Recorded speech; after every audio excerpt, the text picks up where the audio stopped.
Oh man, what's that sound? Do you hear it? It's the Menschwarmers. We're back, baby. Hey! What do you know? That's right, everybody. I know it's been a long 2020 and going into 2021 without your favorite and, as far as we know, only Jewish sports podcast. We wanted to wait until 5771 for numerological reasons in order to return to your ear holes, but we're back. Yeah. We are here with a brand new season of great guests, great stories, great jokes, and some pretty good kibitzing.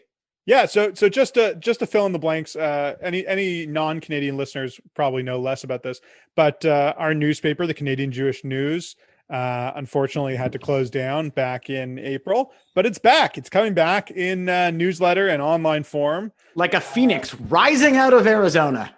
Absolutely, including podcasts. And we're so proud to be the first and only, as far as we know so far, returning podcast in the CJN podcast network, which will have a new name too. That's not saying that all of your old favorites from our network are gone. Our this show, our baby, is still produced and germinated by Michael Freeman, former CJN podcast host and friend of the show. That's right. And it's been a long time since our April interview with Sage Rosenfels. I mean, Gabe, you're expecting. I think last time expecting what? Expecting a child soon. Oh yeah, of course. Yeah. Since my baby was born when we last went off the air, but now she's 11 months old almost. So big changes there. Yep. And my wife is carrying my child now. Yep. The pandemic continues to rage on, but sports are somehow against all better advice. Sports are back and continue to be back. So are we. Yeah. So are we. Exactly. Like Jock Peterson, we are just hanging on by the skin of our teeth to catch on to others' glory. Absolutely. And we thought we'd give everybody a little quick rundown of where we left everybody in 2020 and going into 2021. Just catch up on some of our favorite Jewish athletes and Jewish sports stories since we last met. So we're recording this on Monday, January 25th. Last night were or yesterday afternoon and last night were the NFC and AFC championship games. The dreaded Tampa Bay Buccaneers, led by immortal pixie creature Tom Brady, have made the Super Bowl to everyone's chagrin, and they're going to face the Kansas City Chiefs. And this means that for the third year in a row, there's going to be a Jewish Super Bowl champion because Malcolm Glazer. Mitchell Schwartz, Malcolm Glazer, yeah, he wins no matter what. Yeah, but Mitchell Schwartz of the Kansas City Chiefs, who's unfortunately injured, but who's already a Super Bowl champion. He won last year. And Ali Marpet of the Tampa Bay Buccaneers. He's a guard for the Tampa Bay Bucks. Big feller. He's the other option if Tampa Bay wins. So we're going to have a Jewish Super Bowl champion. It's going to be the third year in a row after two years ago was Edelman won the Super Bowl MVP and Nate Ebner is also a winner. And last year, Mitch Schwartz. And this year we'll have a Super Bowl champion as well from the tribe. So that's good to know. Otherwise, not a lot of Jewish debuts as far as I know. I know Josh Rosen was our chosen. Rosen hasn't really made it as a pro the way we wanted to, but we're still pulling for him. Jerry Judy, who is not Jewish at all, but wears a Star of David necklace because of his last name. He's an honorary Jewish person, I think. Honorary Jewish person, was picked in the first round last year, had a decent rookie year for the Denver Broncos. He's someone who will continue to follow. So, we're following, I believe he was drafted last year, just after our podcast went off the air. St. Louis Cardinals draft pick, Thomas Jew. Tommy Jew. So what's been going on in baseball, Gabe? Maybe you can fill us in there. So the Los Angeles Dodgers, a very popular Jewish team with a lot of Jewish fans. We know several of our listeners. Sure. Our former guest, he and I spoke about the championship. Very, very in reverent terms. Max Winkler was extremely pleased to see his beloved Dodgers win the championship. In the front row also of every game, except for this year, of course, a noted old Jewish person, Larry King, who I guess finally got to see one of his long wishes before he passed away last week. Before he met the big rabbi in the sky. Yeah, unfortunate, sad, bittersweet that Larry King passed away, but at least he did get to see his beloved Dodgers win the championship. And Jock Peterson, young Jewish bashing boy chick himself, Jock Peterson, gets his ring. Absolutely. So it's like his bar mitzvah all over again. And any news on the Israel baseball front? I mean, I know we were all excited back in the spring of 2020 about the Israel in the Olympics potentially going for a medal in baseball, but obviously that had to be put on hold. Since we last spoke, the Olympics have been canceled and rescheduled and potentially canceled again. We're following the story very closely to know if Team Israel, our friends on Team Israel, will be traveling to the games this year. 2021 and the rescheduled. We presume that baseball is one of the easier sports to play socially distanced and that's true. Possibly without fans. I don't know if any of you guys listening or either of you here have ever watched an Olympic baseball game. But more fans tend to be at beer league softball in Toronto than there are at an Olympic baseball game. I would say I'm pretty skeptical the Olympics are going to happen. But who knows? Maybe there's much more vaccine production, and we can get everyone vaccinated before they travel to Japan. Maybe there's a partial Olympics or spread out. But I would say I'm firmly in the skeptical camp, and that would be a real blow to Israel baseball. It would be it'd be really sad that after the miracle of qualifying for the Olympics that they wouldn't be able to. No one thought they would be here, but just imagine if Team Israel beats all of Europe, all of the expectations of 5,500 years of athletic incompetence, and then finally gets, to beat the pandemic in order to win that Olympic medal. Yeah, it would be something. It would be an amazing story. It's something we've really pinned our hopes on these last couple of years. Since we started this podcast, I think it's been one of the things we've always focused on. But we'll see. Obviously, there's more important things that the world is dealing with COVID than putting on Olympics. But it would be amazing to have an Olympics. Moving on to basketball, I think there's some really big news that a lot of our listeners and Jewish sports fans, Jewish basketball fans have been interested in the last couple of months, which is that Denny Avdia Denny was picked 9th overall by the Washington Wizards in the 2020 NBA draft. He is played in Tel Aviv, and he was born in Kibbutz Beit Zera, which is just near it. Kibbutz Beit Zera. This is just an excuse for you to do Israeli voice, Absolutely. So absolutely, just any of our Israeli listeners, just please don't be offended by Gabe. Denny's dad is he's playing 23 minutes a game. It's he's definitely getting time early on. His dad is a Serbian Israeli basketball player, Zufer Avdia. His mom, Sharon Artsy, is a former track and field athlete. So I gotta say something. You see the names Zufer Avdia and Sharon Artsy. You don't know which one's the mom and which one's the dad. That's pretty funny. He's got 7 points, 4 rebounds early on. The Wizards have had to have a ton of games postponed in this, 2-part basketball season because of COVID. They've had all these games postponed. So he hasn't had as much of a chance to show what he's got, but he'll definitely get an opportunity for a rebuilding Wizards team. And I think he is, being looked upon to be a big part of that in the future. So that's a big basketball story. The other basketball story worth mentioning, Sue Bird, the legendary female basketball player, was a big part of the won another championship. Movement.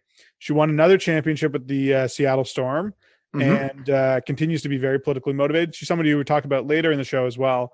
We'll talk about that later. The interview that we conducted with Jody Avirgan that's going to run at the back half of this episode. Gabe, what's the next sport to cover? Couple of interesting developments out of, I guess, the glamorous and totally not shady at all world of Formula One. There is the young Jewish driver who had his breakout season this year, Lance Stroll, who, like many Jewish athletes before him, participates on a team that is owned by his father. Yeah. And run. His father, Lawrence Strulovich, from Montreal, was in the schmata business, made himself a whole lot of money, and spent that money buying himself an F1 team. Buying an F1 team, as a Jew, sounds like that's like a whitewashing of your history right there. We changed the name from Strolovich to Stroll, and we bought ourselves a racing team. It's like you might as well buy a stable of polo ponies. That's like the modern equivalent. Remember, I don't know if this our listeners remember this, but the previous head of the F1 league, Bernie Ecclestone, wasn't he caught with a number of sex workers dressed as Nazis in some sort of post-Jewish sex fantasy? You would know more about it than me. I don't know if I've ever watched one lap of a IndyCar race or anything like that. It has no interest for me, but it's nice to know that there's a young Jewish kid who's coming up in the world. That's good. That's right. On the racing scene. So it was Bernie's friend. It was not Bernie Ecclestone. It was Max Mosley, who is the international sports president of the FIA. I see. Just the big federation of sort of all racing all over the world, not just F1. And he was caught. I guess he was not Jewish, and his father was a British war hero. He was caught with some controversial fantasies, and there's a Jewish connection to F1 there. Okay. So they're still running the races in F1. I guess it's a socially distant sport, more or less. There are no fans in the audience except for a little bit. And Lance is sort of, he got a couple of podiums this year by himself, and he actually, his number in the paddock is number 18. So there's another nice little Jewish thing. I think we're going to choose until he comes on this show and tells us the truth. I think it's fair to assume that that's a Jewish thing. Yeah, sure. Why not? Moving on to tennis, there's two big names to talk about on the men's side, who we've talked about on our podcast a lot before. The first being Denis Shapovalov, a local boy from Richmond Hill. Shapo had a pretty solid 2020. He made it to the quarterfinals in the U.S. Open this past summer, and he's made it all the way up to 12th to be ranked 12th in the world. Wow! I'm pretty sure he's participating in the Australian Open. He did make it all the way to the semifinals of the Italian Open, and he lost to our other big name Jewish tennis player, Diego Schwartzman.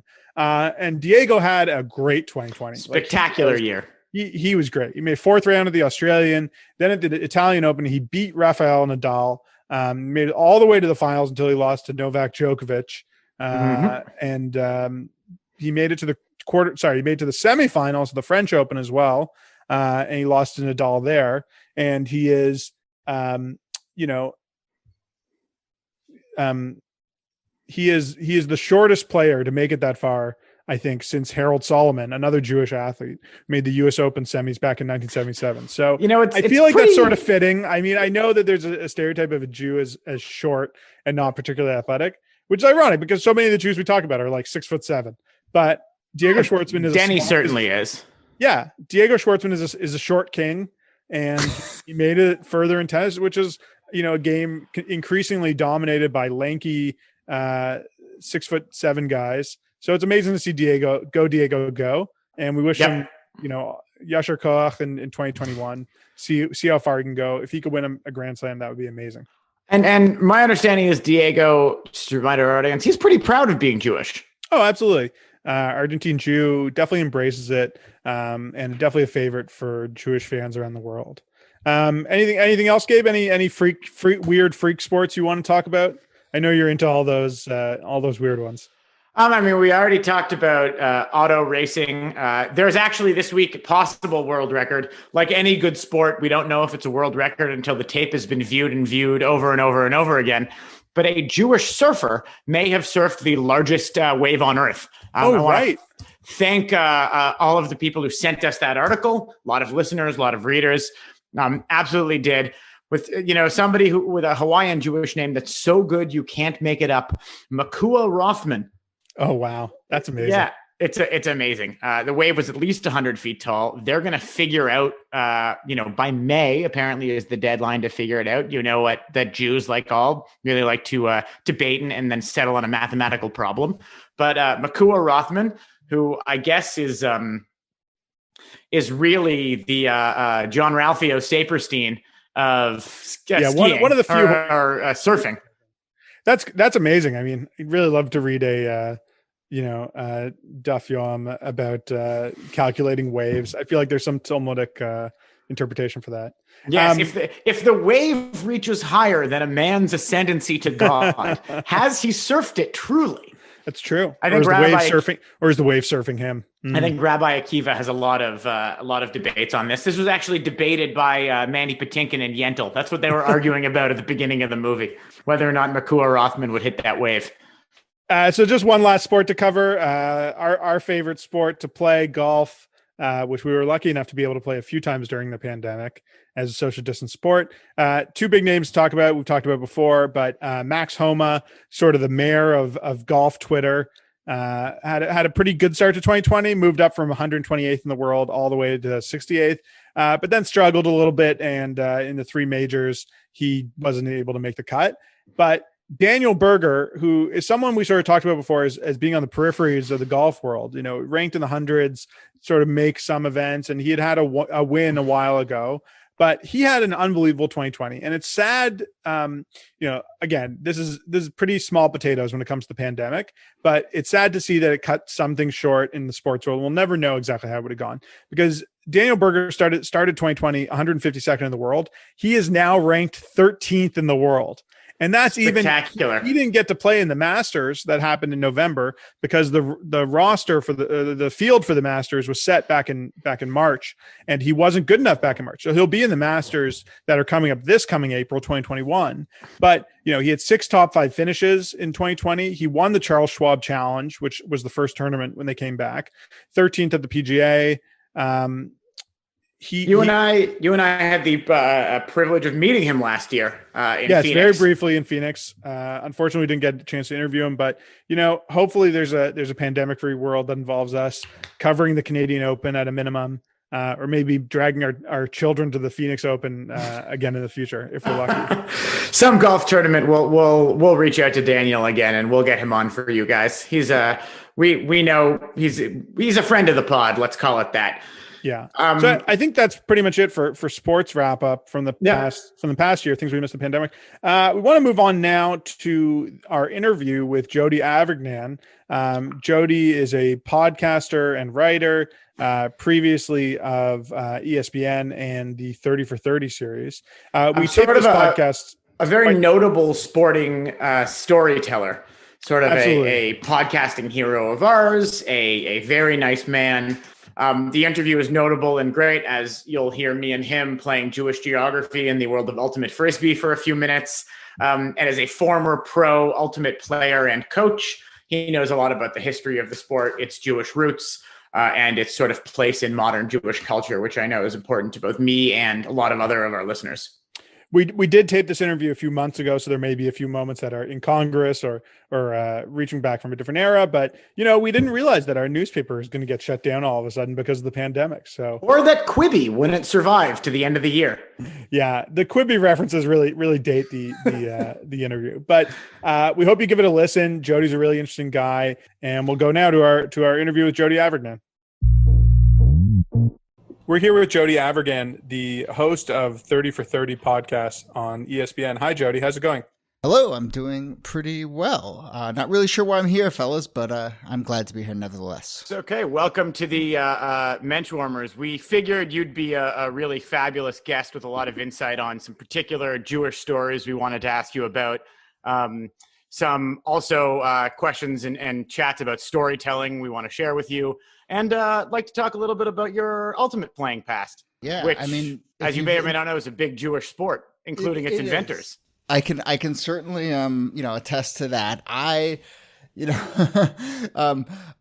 probably qualify. If you're trying to interview Jewish athletes, I probably qualify in the loosest possible way for both Jewish and athlete. But nevertheless, I will abide, and we will have a conversation. And I'm happy to talk. That's about fine.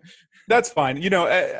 Realistically, there aren't that many Jewish athletes, and sometimes we have to broaden the spectrum a little bit. Part of the thing we've talked about on our podcast is even just guys who sound Jewish, guys who could be Jewish. Okay. Steph Curry's got a Hebrew tattoo on his arm. That's good enough for us. Yeah. So we'll take all comers. All right. As I mentioned to you over Twitter a little while ago, you're about as Jewish as David Beckham and as Katie Ledecky. Okay. Both people who Jewish people totally claim as being full-on Jews. Great. I'm happy to be claimed by almost anyone, honestly. Oh, good. So why don't you start by introducing yourself, tell our audience who you are, what you do, a little bit about how you got there, and we'll take it from there. Yeah, I mean, I come from the world of podcasting. I have done, radio and podcasting for most of my career. Most recently, I was at ESPN, where I did the 30 for 30 podcast series, these kind of documentaries about sports, but not really sports, kind of using sports as a lens to get at some bigger issues. Before that, I covered politics. I worked at a place called 538 and covered the 2016 election, and I was in public radio. So, I've done a bunch of stuff in radio. On the sports side, in addition to liking sports and thinking it's a good journalistic lens, I have, played a lot of sports and covered a lot of, coached sports and taken sports pretty seriously. And it's been a big part of my life. And in particular, you referenced it, but I'm one of these people who takes ultimate frisbee way too seriously and played in high school and college, and then at the club level, and then even professionally. And I've coached at the college level and internationally. So, I've kind of, that was through my 20s and into my early 30s, like the sort of dominant thing in my life. Well, I'm also I would say a good beer league ultimate player. Yeah. We play, both me and our producer Michael, who's on the call, play in a league with some former pros, some casual people, somewhere sort of in the middle. And it's always a sport worth chatting about and worth at least comparing Brody Smith videos. Yes. Yeah. Brody, a very interesting figure in the ultimate community. But yes. Yeah.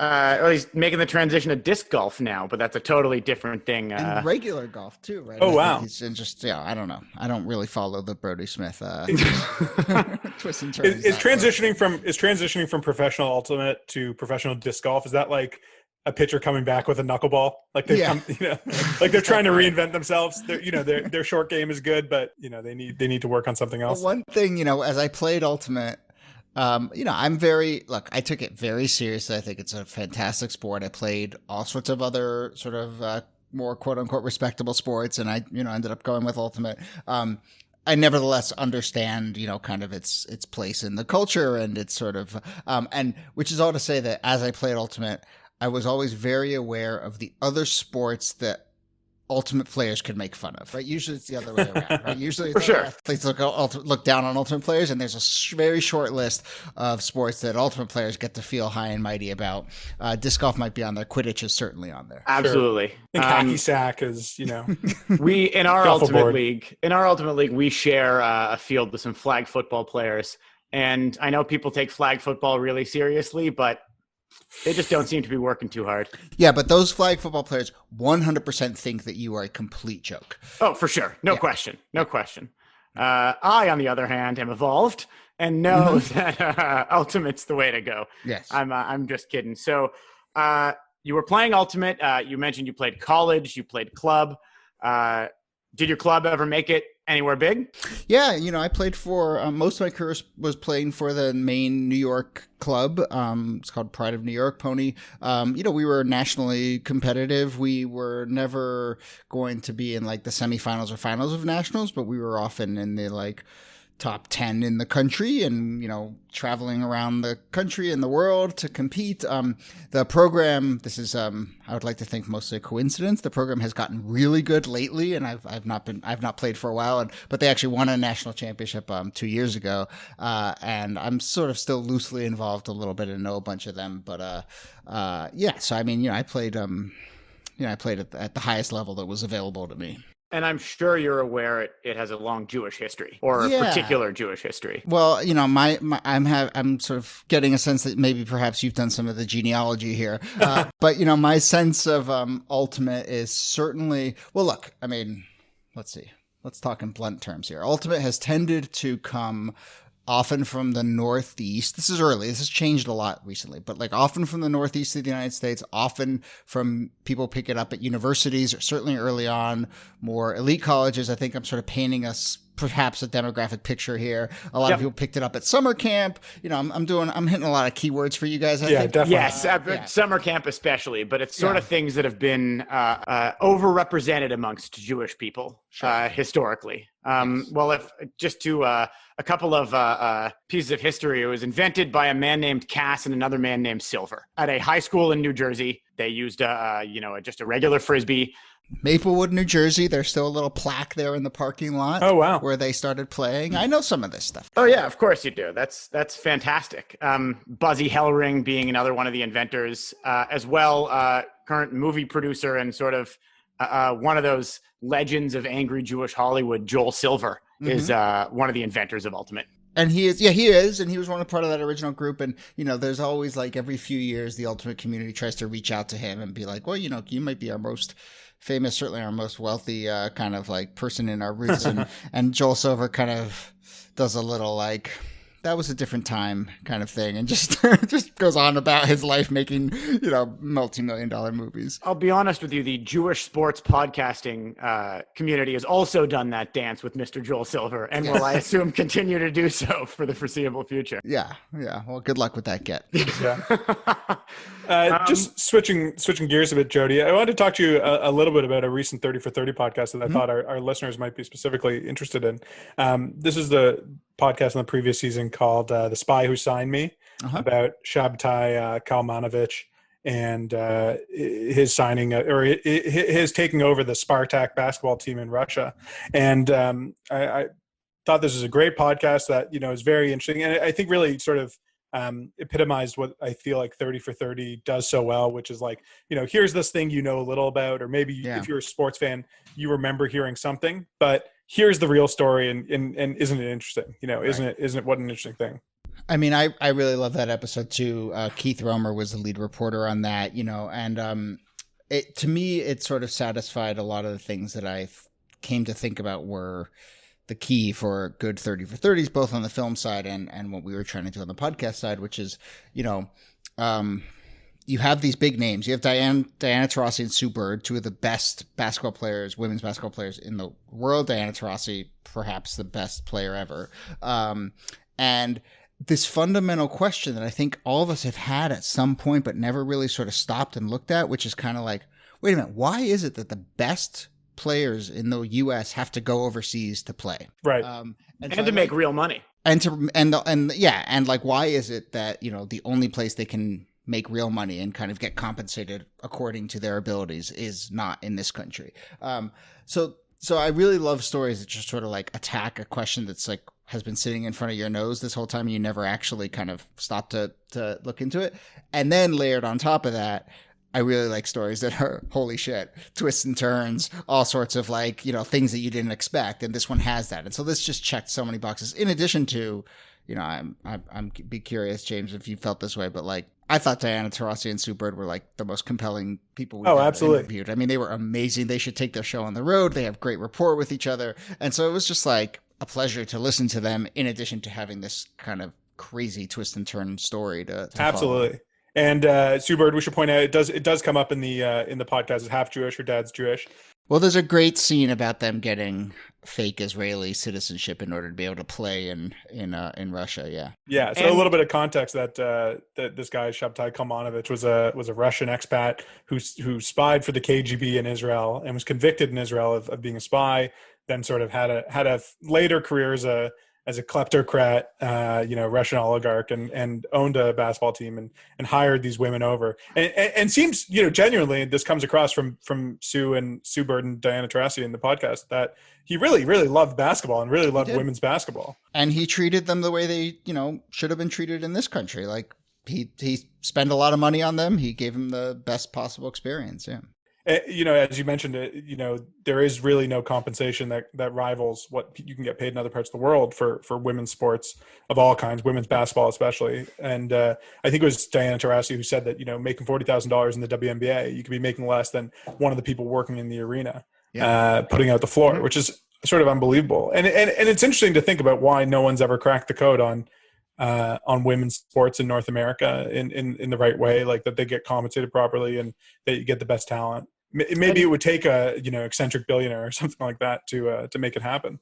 And I think the argument can be made, Jody, and I'm curious on your perspective on this, is that Sue Bird particularly, and obviously her partner Megan Rapinoe, are achieving notoriety and fame that rivals a lot of male athletes throughout the country. Yeah, and they're as like, you'd be hard pressed to come up with more marketable sports personalities at the moment than the two of them. And so, yeah, I think that it's starting to to sort of the math is starting to make sense. But, I mean, I think we did another documentary about a failed women's professional soccer league here in this country. And one of the storylines there was U.S. soccer has been willing to think of Major League Soccer, the men's league, as a loss leader for decades, has been willing to pour tons of money into it and just say, this will eventually pay off. We're going to grow this. This is grassroots, whatever. And then for this women's soccer league, and I think in general other women's soccer leagues, just the shortest leash possible, like 2 years. And they're like, oh, it's not working out. We're out, and I think that's happening. And I think that actually the WNBA, as much as we highlighted some of the disparities in the documentary that we were just talking about, I think the WNBA is in some ways an example of the NBA of 10, 15 years ago saying, you know what, you're going to have a seat at the table. We're going to invest. We're going to market these things together. And I think it is starting to pay off and it is starting to grow. But it's just about inclusivity and just sort of keeping and giving the same sort of standards and like literally like not euphemistically seat at the table. Like I know that something that the NBA did was just say, like, when we have our big meetings, when we gather the basketball brain trust, the WNBA is going to be represented. And that has paid off, or, it has led to something. I will tell anybody who will listen. And I know this isn't as, I mean, I this sort of tenuous. You're already listening, by the way. That's true. Anyway, yeah. On the podcast or without that, the single most dominant athlete I've ever seen do anything was Brianna Stewart as a rookie. She won the MVP, I think, in her rookie year after 2 straight Lieberman Awards. And she was up again as a teammate with Sue Bird. And, she probably had 25 and 10 in New York. And it was like watching LeBron. Seriously. Yeah. She was that dominant. And I think as those personalities start to come out, as well as just watching the athletic spectacle of it, the sport will absolutely grow. Yeah, and I mean, think about a player like Maya Moore, who is doing just amazing other things that she should be credited for. But like, people when in NBA circles, people talk about like, oh, no one will ever be as dominant as Bill Russell, the most decorated player ever. Like, have you looked at Maya Moore's Wikipedia page? Like, she has just won everything for the last 10 years. Like, it is just unreal. And so, these people are amongst us. We just have to start to talk about them. Absolutely. And I mean, we romanticize college sports, as well as athletes who are theoretically playing their sports for quote unquote the right reasons, because for love of the game or for personal and team glory. And nobody can really argue that a WNBA player is in it for the money. Yeah. I think part of it also is that, Jody, as you mentioned, Diana Taurasi and Sue Bird in this podcast are incredibly captivating. Sue Bird has been someone we've followed, obviously, because she's Jewish, wrote something in the Players Tribune last year about her wife, Megan Rapinoe. And, that part of what we're missing out on is these people as personalities, not just as athletes, but just like as captivating, exciting individuals that we want to celebrate.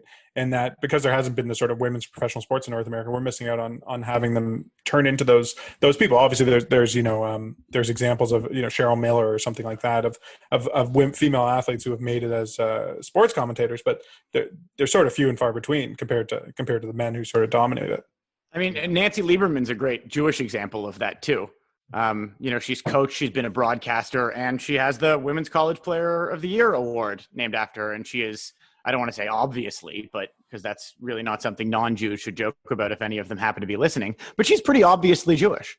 So Jody, before we go, do you want to tell us a little bit about your new podcast and new ventures here? I appreciate that. Yeah. So, I left ESPN a few months ago and just kind of felt like it was time to try some new things. I had no idea that the world was going to be what the world has ended up being since then. Yeah, good time to get out of sports, it turned out. Great time and to get well. Yeah, that's. I will tell you now, availability of guests is pretty high. It's amazing.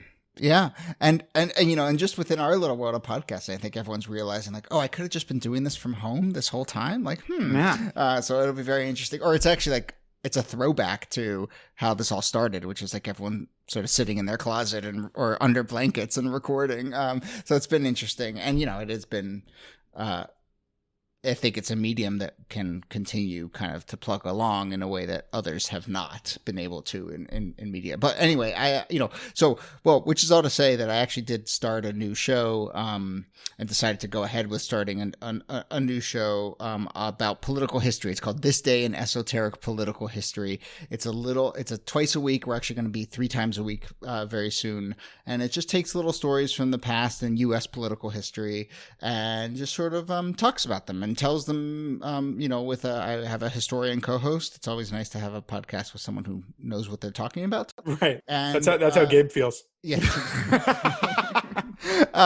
But this is I think I mentioned earlier, and I covered the election in 2016, and it was a whole thing, and it burned me out, and it was like really intense. And when I left ESPN, I was like, do I want to get back into covering this election? I was like, I don't think so, but I still want to talk to the moment. And so 30 for 30 was this way too. It was like, there's something about looking to history and finding stories that resonate now that I find really compelling. And it's a way of talking to the moment, but not talking about the moment. And I really like that. And it allows me to like not to sleep and not get super stressed, but still feel like, I'm helping kind of process this time. So it's been fun to launch, and we're going to keep it going all the way through the election, at least. Yeah.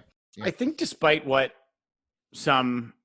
I'll just say some conservatives might say, history is not really going anywhere. No. So you're going to have a lot of opportunity to continue that show and continue to find things to talk about. Obviously, we've said this in the past, but we tend to believe with the classical Jewish interpretation that statues themselves are bad.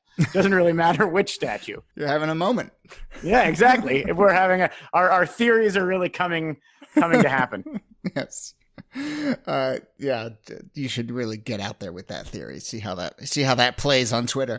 Very much in vogue. So where can we find your podcast nowadays? So I'm doing it with this network called Radiotopia, which is sort of a network of independent podcasts, and I've always wanted to work with them. What do they say? Wherever you find your podcast, you can just search for it's I like names like World's Strongest Man competition, like it does what it says. And so this day in esoteric political history, it does what it says. My favorite my favorite Spotify playlist is lo-fi chill study beats.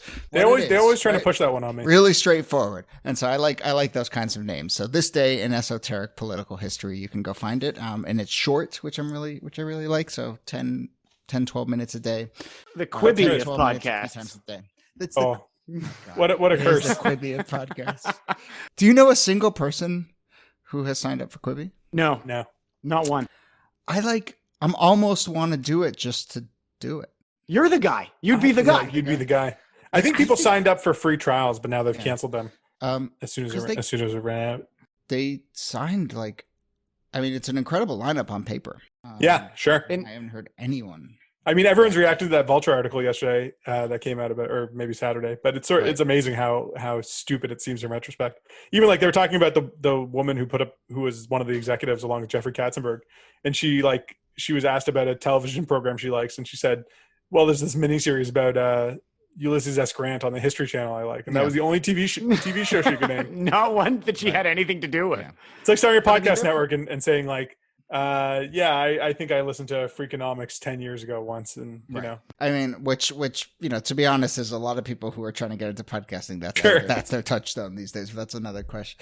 But I mean, I don't think their issue is a marketing issue, right? I think, or it's something, but misreading the market issue. People don't want to watch short but ambitious stuff. They want to watch short, stupid stuff, or they want to watch long, ambitious stuff. I don't know what it is. I don't know. So are you? This is going to sound, maybe this is a specific reference. Are you the Quibi of hardcore history? Am I the Quibi of hardcore? That is like, you just need so many you need like a cultural it's got layers. Welcome to our show, dude. Yeah, Rosetta Stone in order to deep unpack that one, but that might be right. That's good. Well, I'm always impressed. Oh, sorry, Jamie, you can go. I was going to make a Dan Carlin joke, but I was just going to say, I think we can leave it to our listeners to check that out and decide for themselves. Again, This Day in Esoteric Political History. We ask you guys to check it out, support Jody, and support him in appreciation for coming on our podcast. And do you gain anything now, just sort of other than personal pride from, our listeners maybe listening to your old podcast for the first time? You mean 30 for 30? Yes. I mean, I'm there's a new season of 30 for 30 coming out. I'm incredibly excited about it. It was something that went into production while I was still there. I'm in their corner. I'm very happy. It is not it's not a zero-sum game in the world of podcasts. No, of course. So, yes. It's a rising tide. We're big on the rising tide theory. Yeah. Well, and we tell our listeners to check out that as well. I mean, the 30 for 30 podcasts and, documentaries, obviously, were a huge deal as well. And we ask everybody to check those out. Lots of interesting stories there, especially for our Jewish listeners who want some interest in the Jewish story. The Spy Who Signed Me, very interesting podcast about women's basketball in Russia and Russian culture altogether. So, Jody, thanks so much for joining us. Really appreciate it. Thank you. Stay safe and stay healthy out there. You too. That was Jody Avirgan. After speaking to him, learning about his life, about his ultimate career, he might sort of compete with Makua Rothman for gnarliest Jewish guy. Yeah. Thanks again for joining us. We're sorry it took so long to get the podcast out there, but it is back. So just to say, you guys can follow us, as we said, on Twitter. You can follow everything CJN related on Facebook at the CJN Lounge. I read a new website, as a matter of fact. The CJN.ca. No more CJ News, so change your bookmarks. I did read a good joke on the CJN Lounge in between all the Israel-Palestine debate that one can imagine an internet forum populated by Jews would have. Did you read this? Apparently there's an old joke, but I never heard it. But I'll tell it here. Apparently the yeshiva rowing team is not having a lot of success. They can't figure out what to do. Their times are terrible. So they send one of their players to go to Harvard to, check out the best of the best and see what their rowers are doing. And he goes and he watches the Harvard team and he comes back to the yeshiva and he says, "You guys won't believe this. They have one guy yelling and 8 guys rowing." Apparently, I never heard it. I thought it was good. I thought it was Jewish sports related. No, absolutely. And now, very true to form. And I think we should leave our audience with that. 2 guys yelling for a long time and 1 guy producing. So thank you to Michael Freeman for producing this show. As a reminder, now that he may or may not be funding our show, that Larry Tannenbaum is always welcome on this podcast, whether he would like. Who knows who funds us? We're like the Federalist. George Soros. Yeah. Maybe George Soros. Maybe it actually is. Oh, our producer is giving us the kill sign. Like he's saying, don't mention Soros. So, if you don't hear from us at some point soon, you'll know why. Everybody else, we're so glad to be back. Canadian Jewish News is back. It's great. Nice to have a venue. Nice to have a forum for all our spiciest takes about Jews and sports. We're thrilled to be back. Follow us on Twitter at Menschwarmers and download us wherever you get your podcasts. We'll see you again. Take care.